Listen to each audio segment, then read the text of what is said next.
Hello दोस्तों। पिछले class में हमने यूनिट सेल बताया था। यूनिट सेल के जो टाइप थे वो टाइप दो तरह के थे। पहला था प्रिमिटिव यूनिट सेल, दूसरा क्या था centred unit cell. Primitive unit cell में आप देखे थे कि सभी एटम कहाँ पे प्रेजेंट थे, कार्नर पे।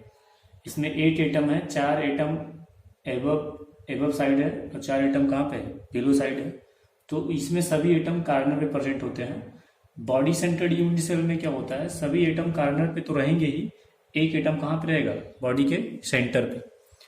और दूसरा है आपका face centred unit cell. Face centred unit cell में अगर आप देखेंगे तो फेस सेंटर्ड यूनिट में सभी एटम कहाँ पे रहते हैं, कार्नर पे तो रहेंगे ही रहेंगे। और 6 फेस होता है, 26 वो कहाँ पे रहते हैं, 6 फेस पे रहते हैं। सभी एटम कहाँ पे रहते हैं, फेस पे रहते हैं। अब इसमें क्या होता है, इन सेंटर्ड यूनिट सेल में, इन सेंटर्ड यूनिट सेल में क्या होगा, 8 एटम क्या होते हैं आपके कार्नर पे रहेंगे और 2 एटम कहाँ पे रहेंगे, अपोजिट फेस के सेंटर पे। अगर हम इसे 3D इमेज से देखें, 3D इमेज से देखेंगे तो समझ में आ जाएगा। इसे मान लीजिए एक 4 एटम एक बिलो साइड पे हो गया और 4 एटम कहाँ पे हो गया आपका, एबव साइड। तो इस तरह से रखा गया एटम, इस तरह से रखा गया एटम। जैसे ये वाला देखेंगे, इस इमेज को देखेंगे तो 4 एटम नीचे साइड में और 4 एटम इसके कहाँ पे, बिलो साइड पे। तो ये आपका सिंपल क्यूबिक यूनिट सेल है, यानी primitive unit cell. Body centre में अगर देखा जाए तो बॉडी सेंटर्ड यूनिट सेल में एक एटम इस तरह से, इसमें देखिए 4 एटम ऊपर है, 4 एटम नीचे। अब इसी के एटम के बीचों बीच एक एटम आ गया, देख रहे हैं ना, इसी के एटम के कहाँ पे एक बीचों बीच एक एटम आ गया है, वो क्या हो गया, बॉडी सेंटर्ड यूनिट सेल। आप इमेज से देख के समझ सकते हैं कि ये क्या आपका बॉडी सेंटर्ड यूनिट सेल हो गया। अगर ये बीच वाला एटम को हटा दिया जाए, बीच वाले एटम को अगर हम हटा दें तो देख रहे हैं आपका क्या हो गया, ये बीच वाले एटम को अगर हम हटा दें तो देखेंगे सिंपल क्यूबिक यूनिट सेल बन गया। अब इस तरह से समझ में आ गया ऐसे। लेकिन इसी के बीचों बीच अगर एक एटम ऐसे रख दे बॉडी के सेंटर पे तो देख रहे हैं ये बॉडी सेंटर्ड यूनिट सेल हो गया। हाँ, फेस सेंटर्ड यूनिट सेल में क्या होगा कि मान लीजिए ये एक फेस है, अब इस फेस के सभी, ये फेस है, अब इस फेस के सेंटर पे सभी फेस रहेंगे। जैसे यहाँ पे एक एटम आ गया फेस के सेंटर पे इस तरह से, तो इसी तरह से आपके 6 फेस बनेंगे और सभी 6 के फेस के सेंटर पे एटम प्रेजेंट रहता है। तो इतना याद रखेंगे कि इंड सेंटर में क्या होगा, इंड सेंटर में 2 अपोजिट फेस पे एटम होंगे। मान लीजिए एक फेस ये हो गया और एक फेस आपका इस तरह से, तो एक यहाँ पे रहेगा और एक ये साइड दिख रहा है ना। तो आप समझ सकते हैं कि सभी फेस के सेंटर पे एटम रहेगा, तो उसे फेस सेंटर्ड यूनिट। अगर अपोजिट फेस पर रहता है तो उसे हम लोग क्या बोलते हैं, इन सेंटर्ड क्यूबिक यूनिट सेल बोलते हैं। तो इतना समझ में आ गया है कि हम समझ सकते हैं कि एटम किस तरह से प्रेजेंट होते हैं। तो आइए अगला जो टॉपिक है, वो अगला टॉपिक क्या है आपका कि अगर एटम कार्नर पे प्रेजेंट रहेगा तो कितना पार्टीशन एक क्यूब में रहेगा, कितना पार्टीशन होगा। तो अगली जो टॉपिक है उस टॉपिक का नाम है contribution of atom in cubical unit cell. Contribution of atom in cubical unit cell. Contribution of atom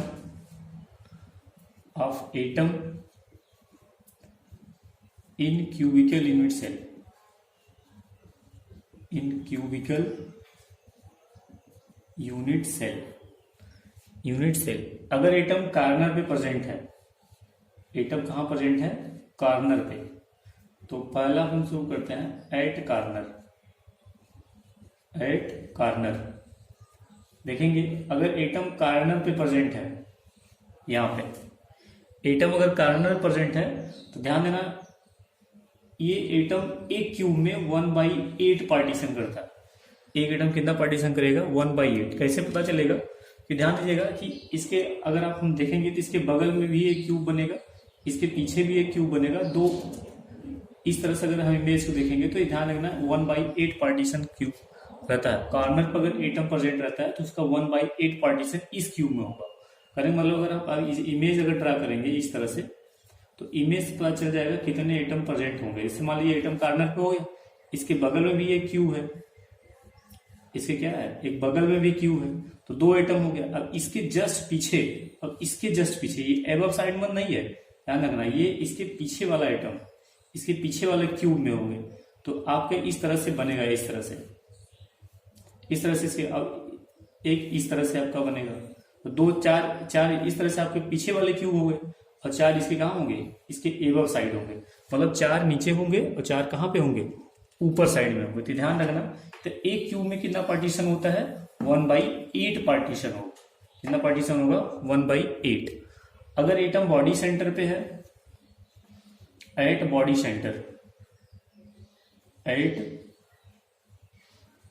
centre, अगर एटम बॉडी के सेंटर पे है तो ध्यान देना वो कितना पार्टीशन करता है, से एक क्यूब बन गया, और इस क्यूब में क्या है, एटम उस क्यूब के बीचों बीच है। कहाँ पे, क्यूब के बीचों बीच रखा गया, तो उसका कितना पार्टीशन होता है, 1 पार्टीशन होता है। कितना पार्टीशन होता है उसका, 1 पार्टीशन होगा। आप हम अगर 3D इमेज के हिसाब से अगर देखेंगे तो इसको आसानी से समझ भी सकते हैं। जैसे मान लीजिए ये क्यूब हो गया, ये क्या बन गया आपका, क्यूब हो गया। अब इसी क्यूब के बीचों बीच एक एटम आ गया, इस तरह से इसी क्यूब के बीचों बीच एक एटम आ गया, देख रहे हैं ना। तो ये सिर्फ इस क्यूब के बीचों बीच वाले एटम पे प्रेजेंट है। इस क्यूब की कहाँ पे, देख रहे हैं कि येलो वाला जो एटम है आपका कहाँ पे, बीचों बीच इस क्यूब के में। तो ये पूरा 100% पार्टीशन कर रहा है इस कमरे में। तो क्लियर हो गया होगा। तो ये कितना पार्टीशन होगा, वो 1/8 पार्टीशन कर, सॉरी 1 पार्टीशन करता है। लेकिन एटम कार्नर पे अगर प्रेजेंट है तो ये वाला जो एटम दिख रहा है ना, ये जिसपे हम अंगुली से टच कर रहे हैं, ये वाला एटम है, वो इसके बगल में भी क्यूब रहेगा, इसके ऊपर भी क्यूब है, ध्यान रखिएगा, इसके ऊपर भी क्यूब है, इसके बगल भी क्यूब है, इधर भी क्यूब है। तो इस तरह से ये वाला, ये जो क्यूब है, इस पूरे क्यूब में 1/8 पार्टीशन करता है। 1/8 कार्नर वाला एटम 1/8 पार्टीशन करेगा, और बॉडी सेंटर वाला एटम कितना पार्टीशन करेगा, 1 पार्टीशन करता है। तीसरा अगर हम देखें, तीसरा तो फेस सेंटर देखेंगे। किसका देखेंगे, फेस सेंटर। तो फेस सेंटर पे एटम जो होता है, ध्यान रखिएगा, फेस सेंटर पे जो एटम होता है वो कितना पार्टीशन करता है, ऐसे है, इसमें देखिएगा 6 फेस है, और एक फेस पे हम ले लिए, तो एक जो फेस पे होता है वो कितना होता है, 1/2 पार्टीशन होगा। कितना पार्टीशन होगा, 1/2। कैसे, इधर देखिएगा, इमेज से समझ में आ जाएगा कितना पार्टीशन करता है इमेज से। जैसे मान लीजिए हम एक फेस ले लिए, जैसे दिख रहा है ना, एक फेस हम ले लिए। अब इस फेस पे देखिए यहाँ पे एटम रखा गया, तो आधा पोर्शन इस वाले एटम का, आधा पोर्शन इस बगल वाले क्यूब होगा, आधा पोर्शन उसके अंदर वाले पोर्शन पे होगा, इस तरह से। अगर आप देखेंगे तो आधा पोर्शन इस साइड में होगा, आधा पोर्शन उसके पीछे वाले पोर्शन। तो ये क्यूब एक क्यूब में कितना होगा, 1/2 पार्टीशन करेगा। एक क्यूब में अगर आप देख सकते हैं तो 1/2 पार्टीशन करता है। तो इतना समझ में आया होगा कि अगर एटम फेस के सेंटर पे है तो 1/2 पार्टीशन करता है। लेकिन ध्यान रखना, चौथे वाले पॉइंट पे अगर हम देखें, सॉरी ये सी पॉइंट है, अगर हम यहाँ पे डी वाले पॉइंट पे देखेंगे, एट एज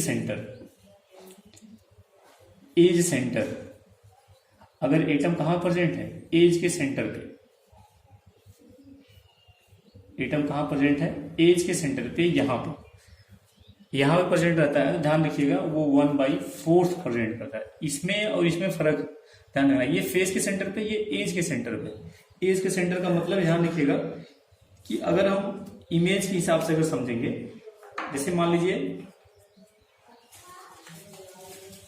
लीजिए आपका इस तरह से क्यूब बन गया।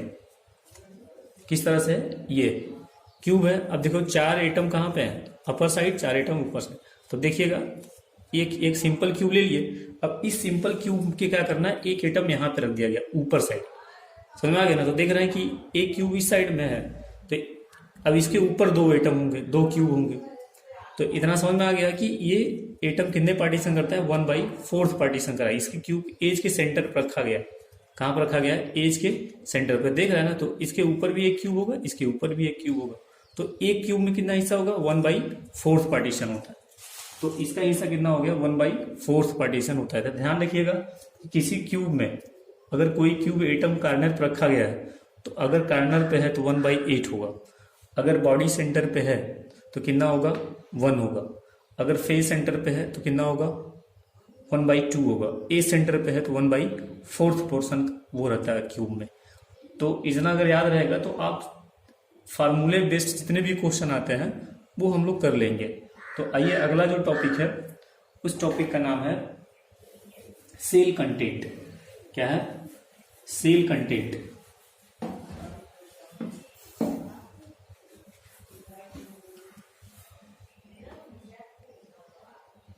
क्या नाम है, सेल कंटेंट देखेंगे।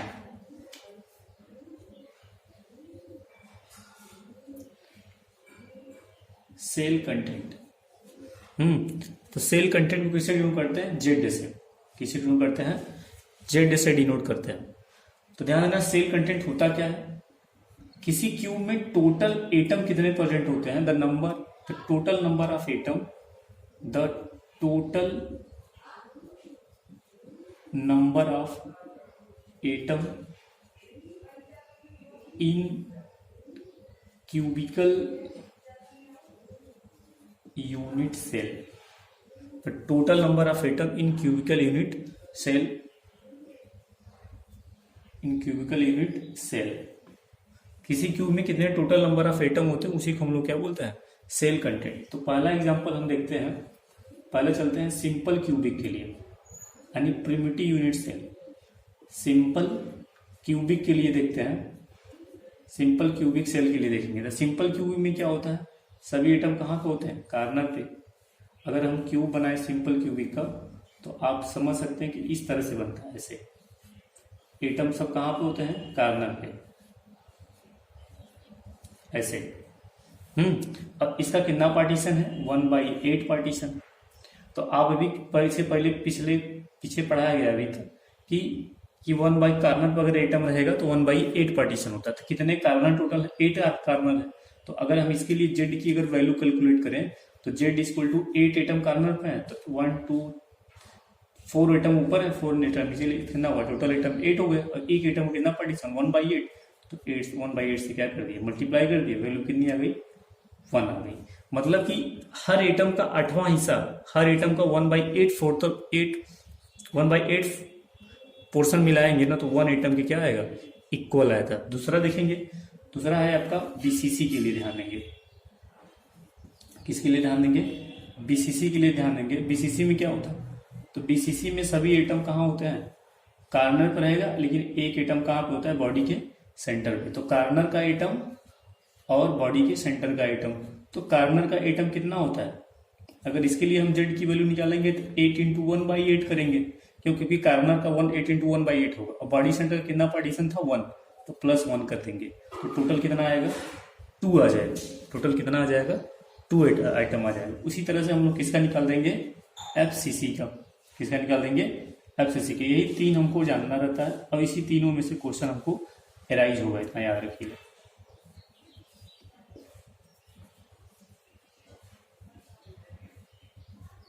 इस तरह से। तो अभी बताए थे फेस पे एटम पर से सभी फेस पे प्रेजेंट होते हैं। 6 फेस है तो 6 फेस पे एटम रहेगा, ऐसे करके। हाँ, तो अब कार्नर का, इसके लिए जेड की वैल्यू कार्नर का निकाले 8 × 1/8 और टोटल फेस कितने हैं? 6 फेस है। और एक फेस का कितना पार्टीशन होता है? 1/2। तो इंटू क्या कर दिए? 1/2 कर दिए। तो देखो ध्यान देना, ये 6 कहाँ से आया? टोटल एक क्यूब में 6 फेस होते हैं और अगर एटम फेस के सेंटर पे होता है तो अभी हम बताया कि 1/2 पोर्शन होता है। तो एक फेस का 1/2, तो 6 फेस का 6 × 1/2। तो हम क्या कर देंगे? मल्टीप्लाई किए, वैल्यू कितनी आ गई? जेड की वैल्यू यहाँ पे हम सॉल्व करेंगे तो इसका टोटल वैल्यू कितनी जाएगी? 4 आ जाएगी, दे जाएगी 4। तो आप ये देख सकते हैं कि सेल कंटेंट होता है क्या है? सिंपल क्यूबिक के लिए सेल कंटेंट सिंपल क्यूबिक के लिए 1 आता है और बॉडी सेंटर के लिए 2 आएगा और एफसीसी के लिए कितना आएगा? 4 आता है। तो ये क्वेश्चन पूछा जाता है कि टोटल नंबर ऑफ एटम कितने प्रेजेंट होते हैं सिंपल क्यूबिक में। तो सिंपल क्यूबिक में टोटल नंबर ऑफ एटम कितने होते हैं? 1 होते हैं। इसमें 2 होता है, इसमें कितना होता है? 4 होता है। इतना आप लोग क्या करेंगे? ध्यान रखेंगे। अब हम आपसे क्वेश्चन पूछा जाता है कि इसमें कोऑर्डिनेशन नंबर कितने होते हैं? कितने होते हैं कोऑर्डिनेशन नंबर? तो कोऑर्डिनेशन नंबर पे ध्यान रखेंगे। ऊपर का टॉपिक क्या करते हैं? रफ करते हैं, पर जो है रफ कर देते हैं, करते हैं। देखिएगा, सिंपल क्यूबिक में जो कोऑर्डिनेशन नंबर होता है, सिंपल क्यूबिक में कोऑर्डिनेशन नंबर क्या होता है कि एक एटम से कितने एटम टच करते हैं ना। कोऑर्डिनेशन नंबर क्या होता है? The number of touches with 1 atom, कि एक एटम से कितने एटम टच करते हैं उसे हम लोग कोऑर्डिनेशन नंबर बोलते हैं।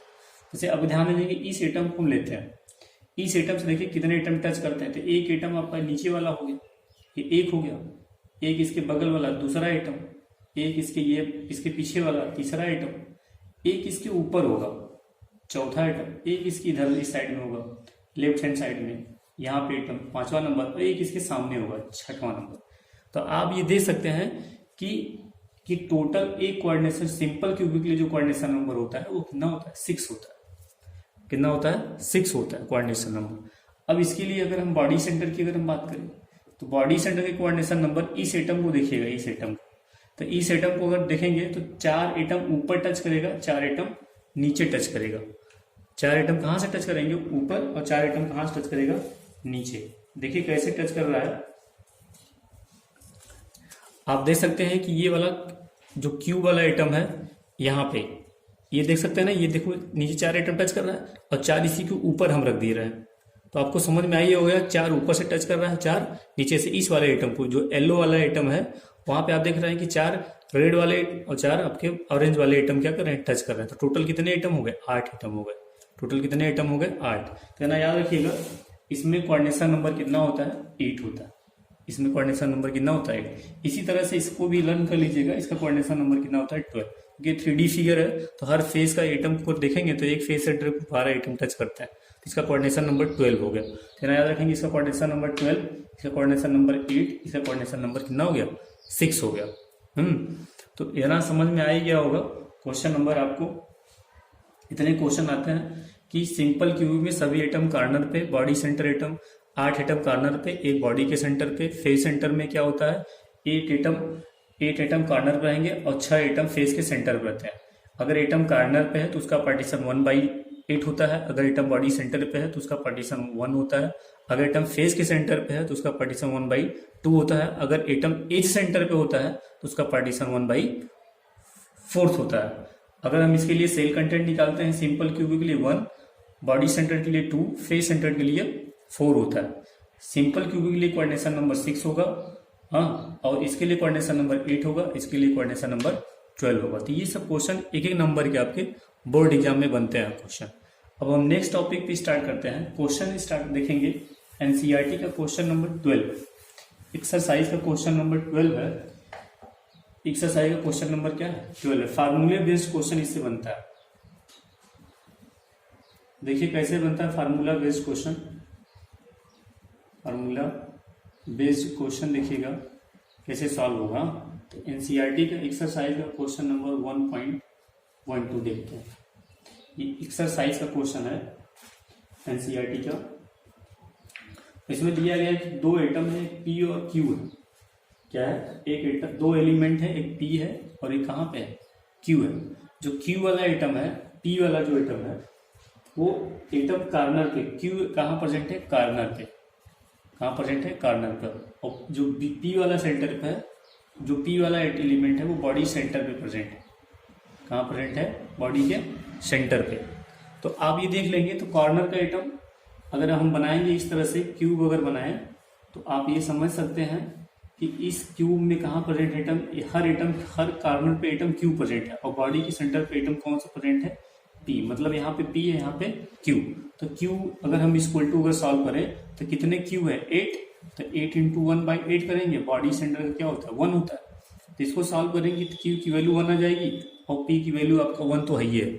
तो फार्मूला जो हो जाएगा क्रिस्टल का, फार्मूला बनेगा क्रिस्टल का, वो क्या हो जाएगा, पी की संख्या 1 है और क्यू की संख्या भी कितनी आई, 1 आई। तो सॉल्व करेंगे तो टोटल फार्मूला क्या बन गया, पी क्यू।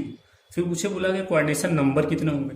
तो आप ये देख सकते हैं कि पी एटम को कितने क्यू एटम टच कर रहा है, पी एटम को Q atom 8 Q atom touch कर रहा है। 4 ऊपर क्यू है और 4 नीचे क्यू है। तो इसमें कोऑर्डिनेशन नंबर कितना हो जाएगा, 8 हो जाएगा। कितना हो जाएगा, 8 हो जाएगा। तो ये एक्सरसाइज का क्वेश्चन है। तो समझ सकते हैं कि एटम अगर कॉर्नर का रहेगा, ध्यान रखना 1/8, दिमाग में इतना रख लेना कि कॉर्नर का 8 × 1/8 करना है। बॉडी सेंटर का हमेशा क्या करना है, आपको हमेशा 1 लेके चलना है बॉडी सेंटर का। हाँ, फिर अगला टॉपिक पे ध्यान देंगे। फिर नेक्स्ट क्वेश्चन पे देखते हैं। नेक्स्ट क्वेश्चन पे मान लो कि क्वेश्चन है आपका कि एक क्यूब है, वो 2 एटम से मिलकर बना है, ए और बी। बी वाला एटम दे दिया कॉर्नर पे, कहाँ प्रेजेंट है, एट ईच कॉर्नर। और ए वाला जो एटम है वो फेस के सेंटर पे, कहाँ पे प्रेजेंट है, फेस के सेंटर पे। तब उसका पूछेगा कि फार्मूला क्या होगा क्रिस्टल का। तो फार्मूला देखो ध्यान देना, फेज सेंटर पे है तो टोटल फेज कितने होता है। अब ए इक्वल टू टोटल फेज कितने होते हैं किसी क्यूब में, 6 फेज होते हैं। और एक फेज सेंटर का कितना पार्टीशन होता है, 1/2।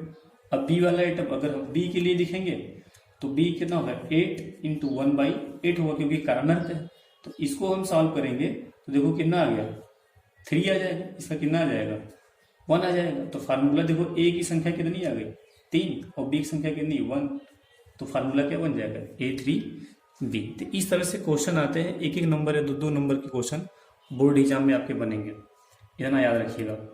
तो ये सब आपके फार्मूला बेस्ड क्वेश्चन बनते हैं, तो इतना याद रखिएगा। एक छोटा सा अगर हम चार्ट अगर ड्रा करें, इतना छोटा सा अगर हम चार्ट ड्रा करें तो आप समझ सकते हैं कि अभी तक पूरा कंक्लूजन क्या पढ़ा गया। कंक्लूजन ये पढ़ा गया है कि अगर हम यहाँ पे यूनिट सेल ले लें, अगर हम यहाँ पे कोऑर्डिनेशन नंबर ले लें, और यहाँ क्या ले लें, जेड यानी सेल कंटेंट ले लें सेल कंटेंट, यानी सेल कंटेंट को से जोड़ करते हैं जेड से, ये कोऑर्डिनेशन नंबर। तो अगर हम एक चार्ट अगर ड्रा करें तो चार्ट आप समझ सकते हैं कि अगर सिंपल क्यूबिक रहेगा तो उसमें कोऑर्डिनेशन नंबर 6 होगा और सेल कंटेंट कितना होता है, 1। अगर बीसीसी अगर है, इसमें बीसीसी के लिए कोऑर्डिनेशन नंबर कितना था, 8, और जेड की वैल्यू कितनी थी, 2। अगर हम एफसीसी अगर हम ले तो एफसीसी के लिए कोऑर्डिनेशन नंबर कितने थे, 12, जेड की वैल्यू कितनी थी, 4। तो ये सब याद रखेंगे। तो आज का क्लास बस इतना ही है, बाकी जो क्लासेस होंगी वो अगला जो टॉपिक चलेगा वो close cubic packed structure, close cubic packed अगला जो टॉपिक होगा। उस टॉपिक में हम पैकिंग, जो एटम पैकिंग करते हैं उस तरह का होगा ना, क्लोज पैक्ड स्ट्रक्चर बोलते हैं उसे, क्लोज पैक्ड स्ट्रक्चर।